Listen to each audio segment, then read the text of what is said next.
มาพบน้องเนื้อทองยำทองลมหนาวได้มาพบสาวหยอกเย้าที่เขาลือกันมาเยือนถึงถิ่นดินแดนแขวงสารวันอายอยู่นครเวียงจันทร์คิดอยากผูกพันกับน้องแก้วตาสาวหน้าใสไผไปก็บ่ลืมลาสมคำลือสาเมื่อได้มาพบน้องคนดี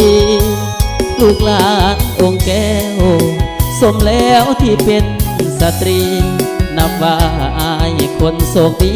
พบพ่อนารีที่งามซึ้งใจนาใสเขตใต้แดนสารวันอยากได้จอมควันมาอยู่เวียงจันทร์สร้างฝันหักง่ายสินค้าขายส่งมาข้าวอ่อนน้ำหวานจับใจสงคำสาลือไปไกลมาข้าวนาใสถึกใจแท้เดขึ้นรถเมล์จากลาน้องสาวนาใสขอห่างเพียงกายแต่หัวใจฝากไว้กับนาคนบุญอยู่ส่งคงได้สมปรารถนา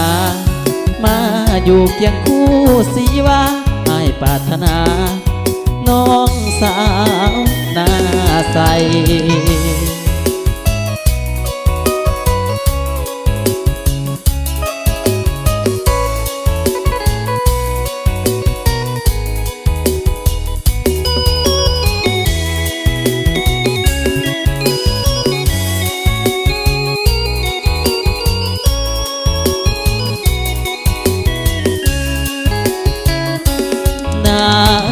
ใส